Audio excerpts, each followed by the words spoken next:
Hi, this is Brian Brinker, and I'll be discussing Module 4 for my final presentation for the semester. Uh, this semester covered employee cause liability for the company, and as a manager, how can we prevent that, and how are we going to create a reliable, consistent disciplinary structure um, for those employees who are causing liability for the company, and what are we going to do to create an awareness amongst our employees about their behavior and their actions. So the general overview of the assignment was that we were given three scenarios, and each one of those had an employee who might have caused liability or potentially could cause liability for the company. So as a group, we sort of basically approached each one relatively the same way, where we investigated the accident, found out who was at fault, discussed what type of liability they might have caused, recommended some disciplinary action, and then maybe looked at ways to prevent or limit the liability should something like this occur again. Due to time constraints, I'm not going to be able to go over each individual scenario, but I do intend to just sort of kind of cover our progression through the three scenarios, because at least for our group, we sort of started out with a very basic foundation and moved into, we added layers to our process as we went along. So the first scenario had an employee who could have caused some liability to the railroad, but we determined that they didn't, and this was a first-time offender.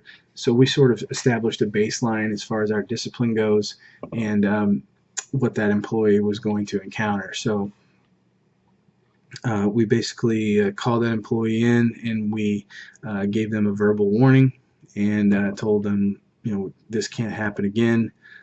We reviewed the liabilities with this employee. We determined that this employee might have had the potential to cause some public image problems with their actions, perhaps some regulatory agency issues with possibly receiving some fees or some fines, and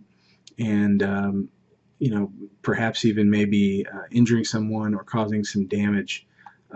So luckily this time nothing happened, but we let this employee know what they can expect if they were to do something like this again, or have any other infractions within a reasonable amount of time. That this would progress into written warning and maybe even suspension at some point, and then eventually termination. So the employee knows what to expect here, and we also use this as a chance for some training and some prevention by reviewing the safety protocols and going over what potential liabilities we might have as a track working crew, and we review this with everyone in the crew so that it creates a little bit of awareness. Then we moved into the second scenario, where we sort of added some layers or some variables to our plan, and being in the railroad, we're going to be working with unions, and so we're going to have some contracts with those unions as to how we investigate accidents, the rights of the employees. Are they going to receive some sort of a hearing, possible chance for the employee to appeal disciplinary action? And so as management or as a company, it's important to develop relationships with external factors like unions, and try to have a good working relationship with them so that you can build in as much benefit to your contract for your company as you possibly can, and so that you have a good understanding of what liability you might face under that contract. Then we moved, this being an injury scenario, we determined as a group that this person who was injured, under one circumstance they might have caused the injury knowingly, and under another circumstance it may not be their fault. So the railroad is a little different as far as injuries are concerned, where normally they would be dealt with through workers' compensation. The railroad deals with the FELA, and in this case, the FELA can determine that through investigation that this employee wasn't responsible for their injury, and therefore all of their medical bills would be covered, and perhaps even some damages. If they discovered that this perhaps was caused by the employee and was mostly this employee's fault, the employee could be responsible for part of or all of their medical bills, and the company would be experience less liability. So this is also important for the company and management to understand the proper investigation policies and reporting policies, so that when it comes time to present the accident and the information that FELA needs, you have all of that, and perhaps that could help limit your liability as well. And then as far as prevention goes, we look at being creative as a company or as a manager. Incentives aren't anything new, but perhaps somebody goes for a long time without having any accidents. Maybe they get a bonus. Maybe there's some kind of recognition or awards program. Maybe even some kind of a stipend or something for an employee that could join a training team that goes around and trains new employees, or reviews safety protocols with different departments. So looking at different ways to create prevention and create awareness is also something that you should take on in your management role. So the third scenario really didn't deal so much with an experienced liability on the part of the railroad, but it's about recognizing liabilities and potential liabilities in your employees based on their behaviors or based on things they say. So in this case, it wasn't so much about the employee getting disciplined or the railroad experiencing any liability. It was more about educating your employee, because perhaps this employee had no idea that what they said could have caused some liability for the railroad. And if they have this education now and you explain to them they have to watch what they say, they got to watch how they behave, and show them what type of liability the employer could face, they may stop their actions. They may change the way they behave. They may actually become vigilant and look for things like this. So education of your employees and of your entire workforce really plays an important role in mitigating your liability, because there may be employees that have no idea that what they're doing is causing liability.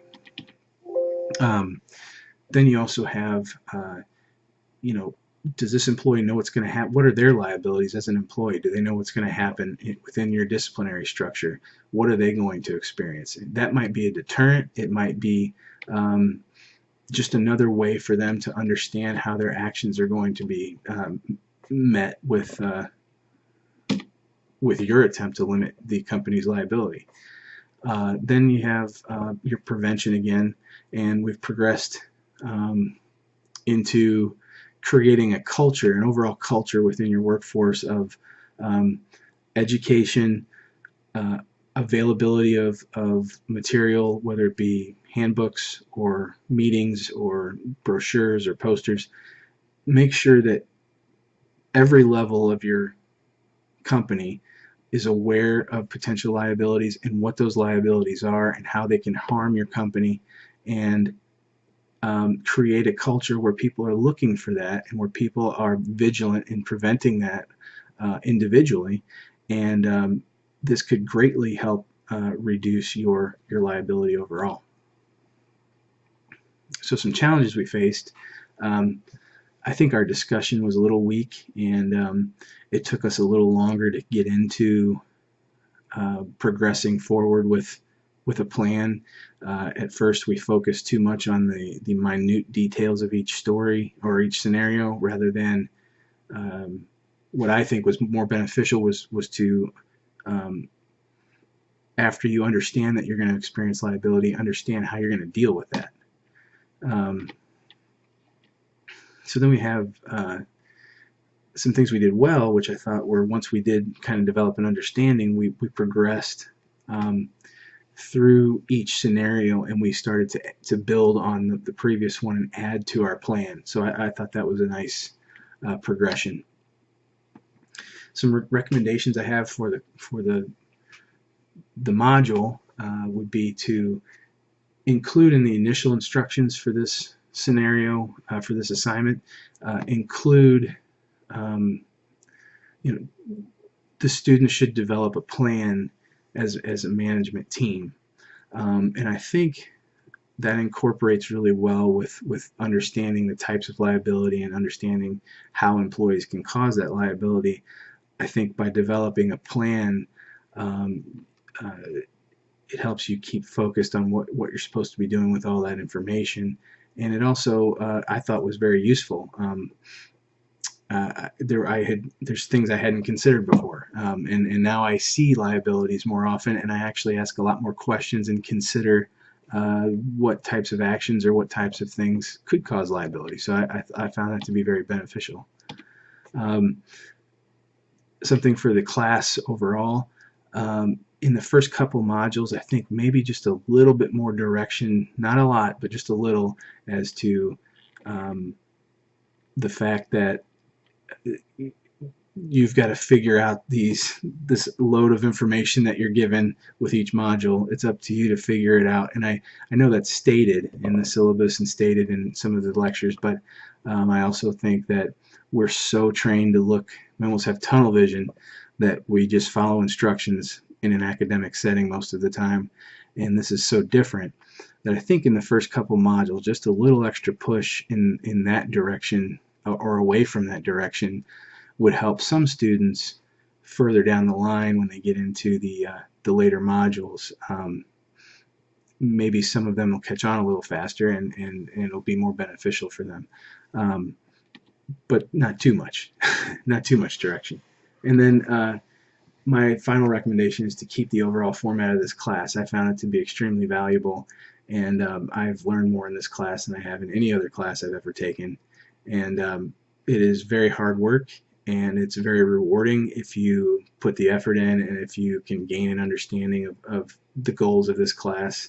And I just found it to be very valuable. So I would definitely keep the format the same so that future students taking this class may benefit as much as I have. So with that, I hope that covers Module 4, and thank you very much.